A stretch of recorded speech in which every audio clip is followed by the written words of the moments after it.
Kalau ada setidaknya ada 6 versi dari ijazah ini keluar, berarti kita bisa berhipotesis bahwa salah 1, salah 2, salah 3, salah 4, salah 5, salah 6, semuanya palsu. Ya, perhatikan baik-baik di sini. Tadi kami sampaikan ada dua ciri utama dari versi 1. Ada 2 ciri utama dari versi 1. Yang pertama apa? Lipatan. Yang kedua adalah noktah bleberan tinta, ya. Nah, versi yang kedua keluar di tanggal 1 April 2025, tidak ada lipatan dan logo dalam keadaan bersih tanpa ada bleberan tinta. Artinya, hipotesis kami mengatakan bahwa 2 spesimen ini berasal dari 2 spesimen yang berbeda, ya. Jadi ini versi 1, ini versi 2. Berikutnya lagi ciri dari spesimen ijazah yang dikeluarkan oleh Dian Sandi adalah bleberan tinta. Ini bleberan tinta, ya. Jadi bukan gripis karena rayap, bukan. Ya, ini bleberan tinta, ya. Bukan gripis karena rayap, bleberan tinta. Artinya menurut Mas Roy dan Bang Rismon, ini adalah hasil dari print out. Jadi printernya yang bleber tintanya, ya, bukan karena rayap, ya, oke. Dan yang jelas adalah bahwa ini tidak ada bleberan tinta karena usia. Logo dalam keadaan bersih dan itu tidak wajar untuk logo yang usianya 40 tahun, ya. Kalau yang wajar, ya, pasti sudah mengalami pemudaran seperti ini, oke, ya, oke. Jadi kita sudah mendapatkan versi 1 dan versi 2. Lalu kemudian muncul, ya, spesimen ijazah berikutnya pada saat presentasi Bareskrim oleh Dirtipidum waktu itu Pak Juhandani, ya. Ini di tanggal 22 Mei 2025. Ini adalah spesimen versi 3. Ya, spesimen versi 3. Ada 2 ciri khas yang sama dengan versi 1. Ya. Pada yang dikeluarkan oleh Sigit Sunarta, yaitu ada lipatan dan ada bleberan tinta. Ya, dan ciri yang ada di versi Dian Sandi yaitu ada bleberan tinta di bawah, tidak ada. Ya, tidak ada. Nah, jadi ini adalah versi 3. Ya, ini adalah versi 3. Anehnya, ya, anehnya pada saat Pak Juhandani itu presentasi di layar, ya, ada 2 ijazah muncul. Ya, ada 2 ijazah muncul. Jadi pada saat itu kalau Anda membuka, gini. Ya, begini, ya, layar besar, ya, yang tampak adalah fotokopi ini, ya, slide isinya fotokopi ijazah yang terpotong dan ada tinta bleber. Terus di pojokan itu tampak yang disebut sebagai adik ipar dari Joko Widodo yang menyerahkan spesimen yang dikatakan sebagai ijazah asli yang kemudian diklaim sudah diperiksa oleh Puslapfor, bentuknya seperti ini, ya. Kalau kita zoom, maka kita lihat bahwa pada ijazah ini ciri khas yang ada pada Dian Sandi, yang ada pada ijazah fotokopi dari Bareskrim tidak ada, ya. Ya. Jadi tidak ada lipatan, tidak ada noktah, dan tidak ada bleberan tinta. Memang ada sedikit noktah tertentu, ini memang sukar untuk kita pahami. Tapi ketika kemudian kami cek, noktah ini beda dengan noktah yang ada pada ijazah versi Dian Sandi. Beda, ya. Nah, pertanyaan dari kami adalah, kalau memang Bareskrim sudah melakukan penyitaan, Pak Joko Widodo sudah melakukan penyerahan ijazah asli sebelum presentasi disampaikan oleh Dirtipidum Bareskrim di tanggal 22 Mei 2025, ya, mengapa Bareskrim mempresentasikan fotokopi ijazah ini? Dan mengapa Bareskrim tidak mempresentasikan ijazah ini?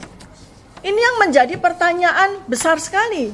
Jadi yang diuji oleh Puslapor itu yang fotokopian ini atau yang katanya ijazah asli yang disita ini? Ya. Padahal dalam satu hari semua masyarakat Indonesia ya melalui media televisi kita menyaksikan kemunculan dari dua versi ijazah ini yang jelas sekali ini beda. Ya. Kalau memang fotokopi ijazah ini berasal dari ijazah asli, maka ijazah asli ini akan ada noktah bleberan. Ya kan? Ya. Lalu pada fotokopi ijazah ini bleberan dari mana? Artinya apa?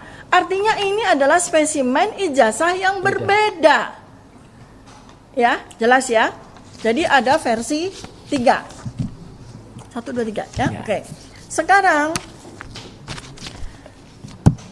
ada versi 4 dan 5 yang dikeluarkan oleh KPU Jakarta. Versi 6 sebetulnya sudah ada. Yang kami saksikan, ya, kami bertiga tersangka bersama dengan para penasihat hukum kami yang hadir di sini, semua sama-sama menjadi saksi keluarnya spesimen yang diklaim sebagai ijazah asli Jokowi yang disita oleh Polda Metro Jaya pada gelar perkara khusus tanggal 15 Desember 2025. Hanya 5 menit. Tapi pada 5 menit itu kami tidak diperkenankan memfoto, kami tidak diperkenankan men-scan, apalagi menyentuh ya.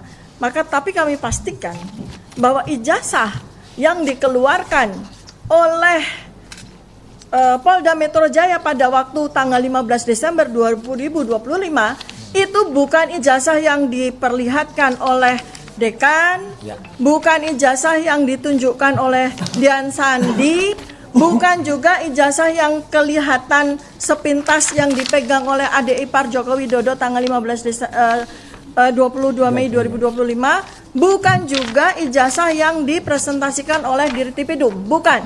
Ya, kami bisa pastikan apa yang bisa kami pastikan sesuai dengan apa yang diklaim dikatakan oleh pengacara dari Egy Sujana, Ibu Eli Danetti. Beliau mengatakan pada ijazah itu ada watermark, ada emboss. Ya, ingat baik-baik. Bu Eli Danetti sebagai salah satu saksi yang mengikuti gelar perkara khusus 15 Desember 2025 secara jelas menyatakan ada watermark dan ada emboss. Kalau memang ijazah yang ditampilkan pada saat gelar perkara khusus 15 Desember 2025 itu adalah ijazah yang ada watermark dan ada emboss, maka jelas bahwa ijazah itu bukan ijazah versi Dian Sandi. Bukan.